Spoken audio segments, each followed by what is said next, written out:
Hi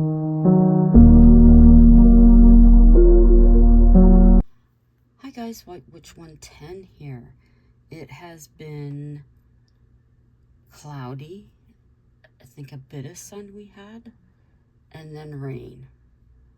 But definitely cloudy and rain and cool, almost on the verge of cold. I was going to continue the story earlier, but of course I didn't. But I'm here now. So I've been concentrating on the other story that I started writing.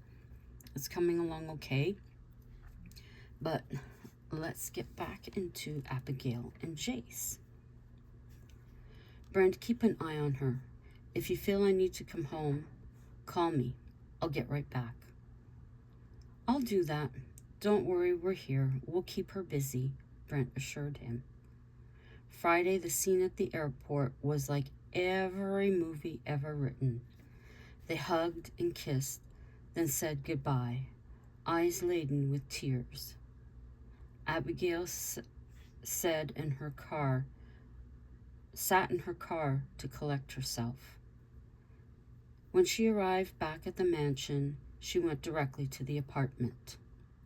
Brent advised Jeannie to leave her for the rest of the day. Abigail felt lost without Jace by her side. Not hearing his voice and smelling his cologne was horrible. She recalled months ago when he left. This time was the same. There was no return date. Dawn went to Abby's office. I hope I'm not disturbing you. No, come in. Too bad you couldn't join him. I know. I always envisioned being wherever he was. Do you know how long he'll be away? She had decided to go down and do some work. No, sorry, sweetie. He'll call. Yeah, I know, she answered. Don't be depressed. You've got us? I went through this with Scott. She left her explanation at that. Dinner's our treat. We won't take no for an answer. Sounds good. The silence that followed was uncomfortable. Well, we'll see you around 6? Yes, I'll be there. Abigail didn't actually want to be around people. She'd be polite, but leave after an acceptable time. Her thoughts drifted to Jace. She wasn't a whole person.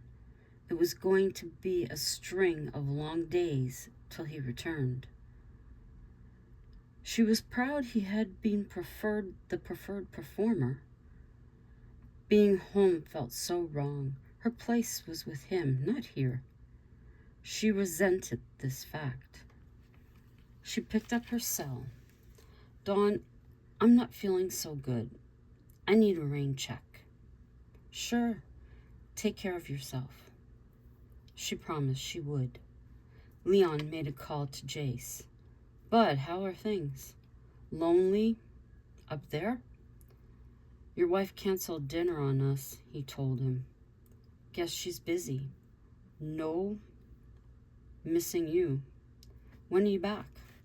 Truthfully, I'm hoping 2 weeks, but likely more than that. The friend spoke a few minutes more, then ended the call. Jace sat in his hotel room alone. This isn't how he's seen his first musical. He had always pictured Abigail with him. Each night, while the cast spent time together, Jace went to his room. One evening, a female member of the cast came to see him. Mind if I come in? Being a gentleman, he welcomed her. Have a seat. He pointed to a comfortable chair. Thanks. How come you aren't out with us? I prefer to relax after a show. You have a ring on your finger. Jace looked down and smiled. But I don't see a wife. The woman looked around the room. Abigail has responsibilities at home. We were in a mansion, event space, he explained. The woman got up and sat on the bed. She should be here. You don't have anyone who can take over in your absence. In your absence. Yes, but they're not ready. Pretty soon, though. He knew this had been a mistake. Rose, I think you should leave. Jace went to the door. I'm not interested. Pity. We could have had some fun. He opened the door for her. See you tomorrow. Fine. Your loss. Rose sauntered down to her room. He closed and locked the door. He picked up his phone and made a FaceTime call. Abigail picked up. Hey, babe. Hey, sweetie. What you up to? He asked. Just going to bed. How about you? Doing the same thing. Just escorted one of the cast out. Oh, who? Rose. He seen the look on her face. She had something on her mind which was never going to happen. He stretched out on the bed. He put his forearm above his head. Damn, I miss you. I miss you too. I haven't been sleeping too good, she told him. Same here. I love you, he whispered. I love you too. I want to be there. I was going to surprise you, but you're coming? I can't. I was hoping Mel and Jan would be here, but they're in England. Disappointment registered on his face. Tears pooled in her eyes. The gang left yesterday, she said. I'll be here till month end, he informed her.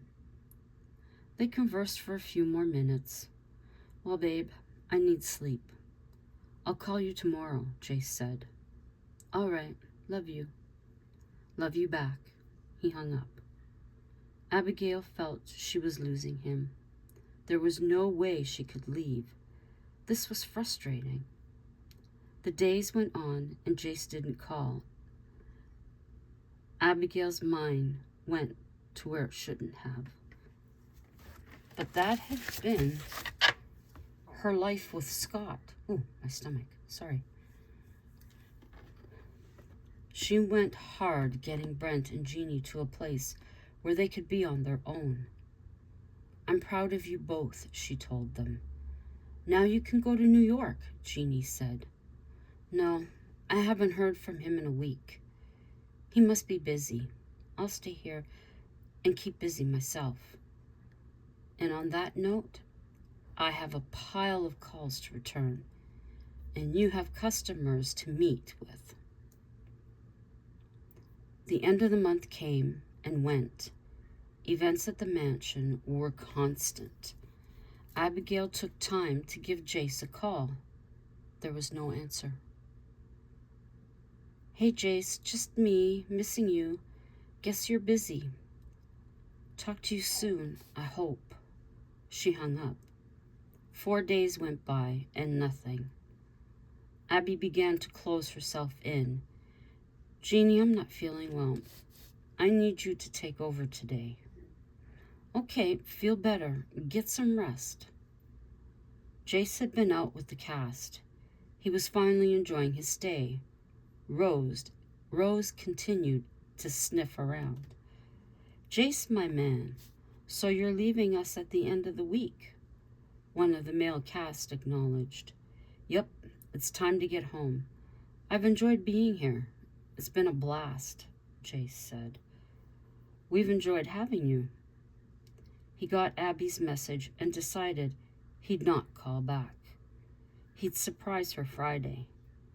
Rose took her chance Thursday night. She knocked on his door with a bottle of wine.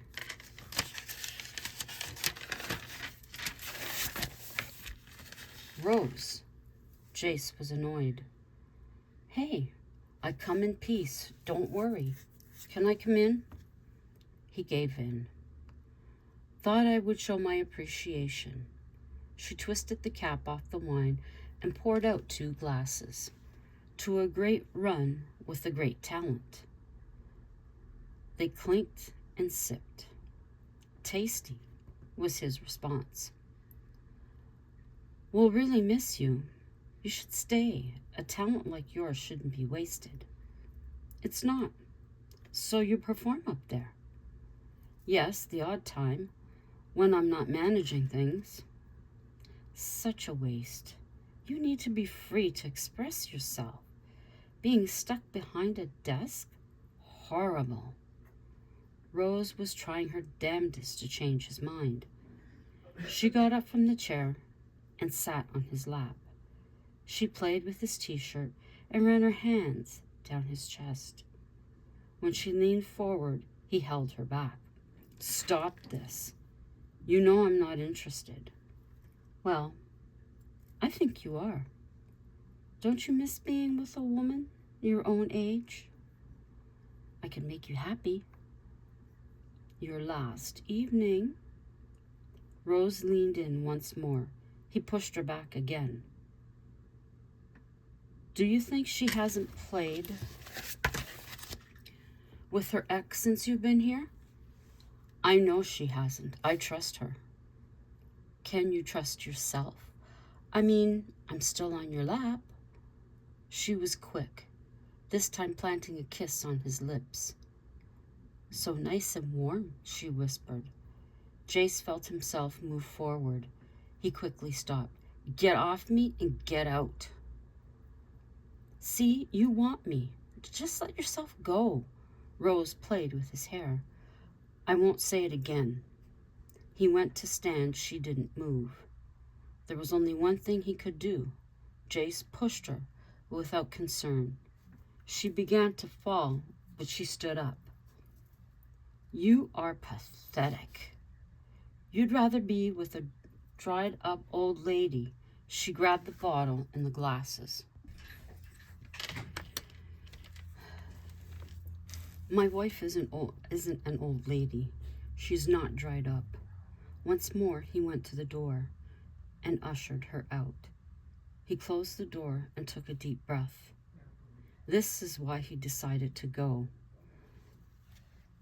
The bother of a woman like Rose, who had no respect. Jace packed his belongings and double-checked in the morning and left for the airport.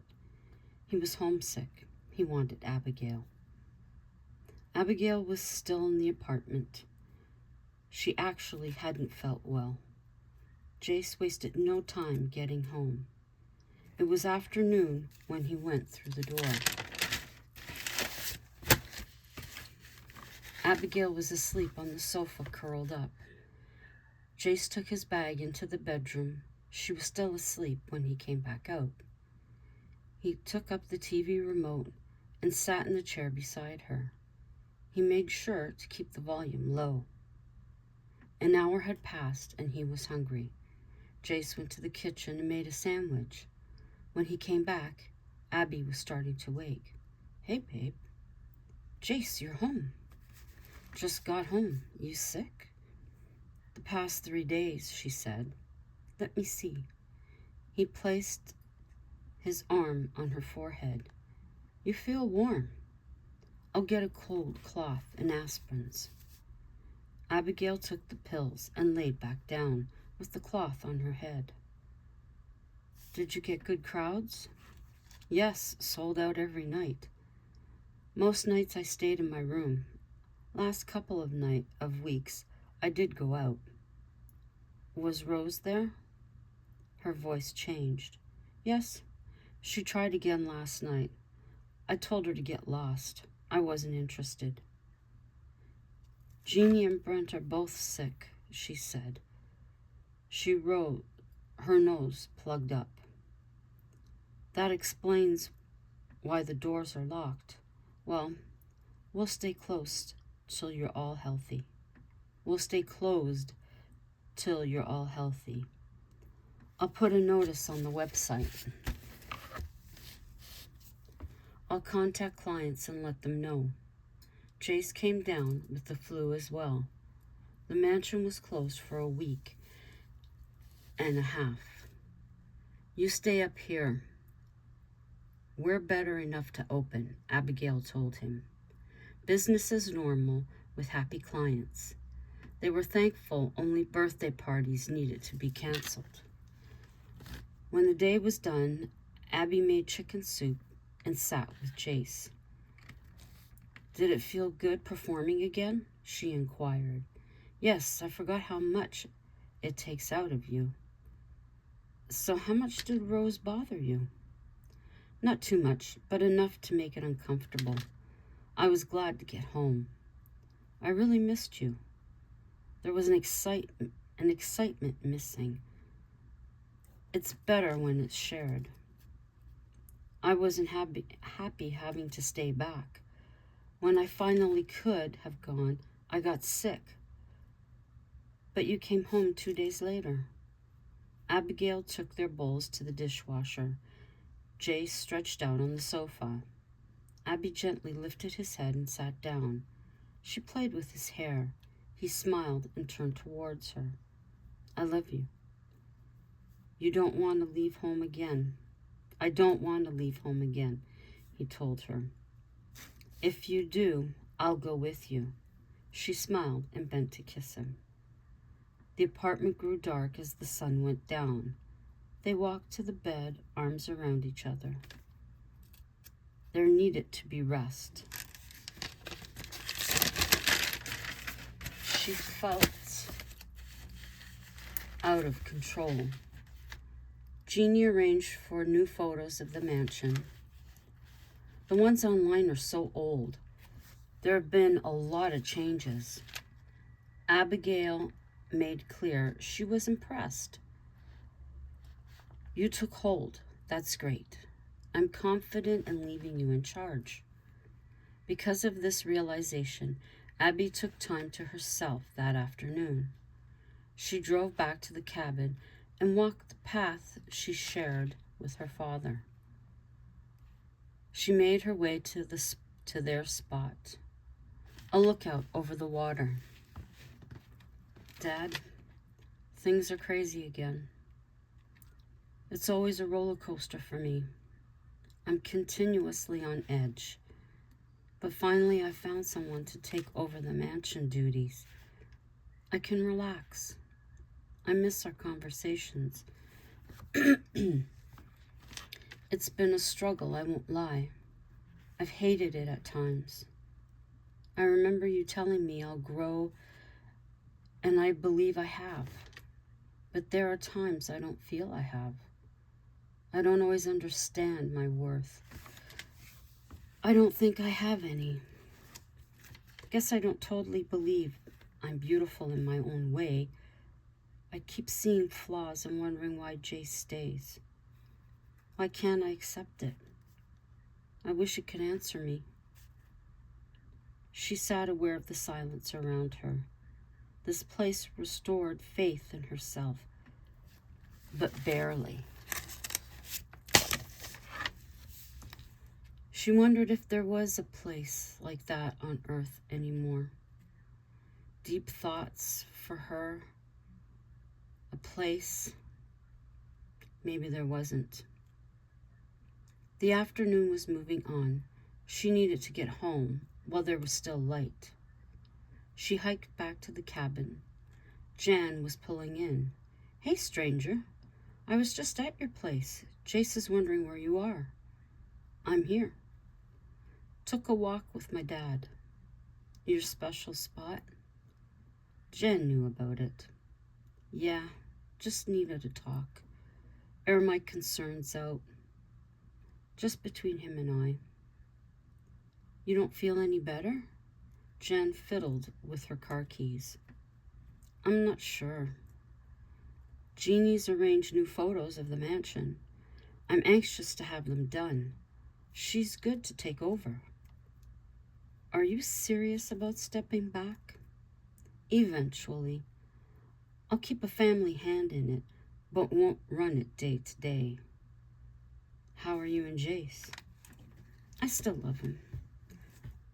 I miss him when he has work away from home. Yes, I'm still concerned about young women. I'm not sure that will ever change. It's them I don't trust. Understood. Where's Mel? She inquired. Toronto. Nicole called him. She needed his expert advice. She chuckled. I best get home. Come by for lunch sometime, Abigail invited. As she drove away, Jan called Jace. She's on her way home. She went to her special spot for her dad. He thanked her and waited for Abigail. She came in an hour later. The sun had nearly set. The horizon was brilliant, orange and yellow. The trees swayed in a light breeze. Hey, babe, Jace called out from the living room. I bought Chinese. She set the paper bag on the counter. She pulled out plates and utensils. What do you want to drink? I'll grab a soda, he replied. I mean a pop. They served themselves, then sat on the sofa. You have a good day? He inquired. Better than I thought. Jeannie is ready to be on her own. She has a solid understanding of the mansion. It's a special place for her. I don't need to worry. Stress-free? For the most part. Jace felt a difference in the air, but wasn't going to address it. Dinner finished and cleared away. Abigail took Jace's hand, leading him to their bedroom. She pulled his t-shirt off. Her hands glided over his warm, muscular chest. It was like she was under a spell. Abby began sweet kisses across his warmth. She looked up into his brown eyes. Gently, she pulled his head towards her lips. No time for play, his deep, passionate kisses. Her appetite was being quenched. He unbuttoned her blouse, assisting it to slip from her arms. Each reach around her and over her head. His hand circled around her neck. She melted into him. Take me to bed, she said softly. Jace picked her up, gazing into her eyes. His life was full. They loved hard that night, deep commitment to emotions. Oh, Jace, Abby said, exhaling, her hands gripping the sheets. He wrapped his hands around hers. Abigail, he exclaimed in hushed tones, taking his face to her neck. He lowered himself by her side. We were meant to be together, he told her. You're beautiful. Thank you. She thought for a moment, taking in his features. Every time I see you, I remind myself how fortunate I am to have you in my life. You are the most handsome man I've ever laid eyes on. His response, a gentle connection of the lips. Aren't we sickening? He said, and they laughed. Abigail placed her arm around his neck again. He engulfed her body. They made love once more before falling pleasantly asleep. Things were good. The office was busy. Jeannie required help. Abigail jumped right in. Jace made busy with Brent scouting new talent. Lunchtime was approaching. The auditorium door opened. A woman with long blonde hair walked in. Well, Jace Hatfield, aren't you a busy bee? He turned quickly. Rose. Hey, stranger. I heard through the grapevine I may be able to help you. She took a seat beside him. I'm going for lunch, Brent said as he left. Okay, see you in an hour, Jace told him. Brent glanced back, and time to see the blonde's arms wrapped around Jace's shoulders. He made his way to the office. "You ready?" he asked Jeannie. "Yep, if it's all right, Abby." "Sure, go ahead. Jace and I can go when you two come back." "Jace has someone with him," Brent informed her. "Really? Do we know this person?" she inquired. I don't. Her name is Rose." And I think I'll leave it right there. Yes, I will. I could go a bit further, but no. We'll leave it right there. If I can get my pen to work so I know. Okay. Leave it right there. We'll pick it up tomorrow. So the vixen has arrived. Anyways, that's it for this evening. I can't, oh, there it is, 25 minutes. I could have gone a bit longer, but no, we'll leave it there. So, that's the wind chime. So until the next time, ciao for now.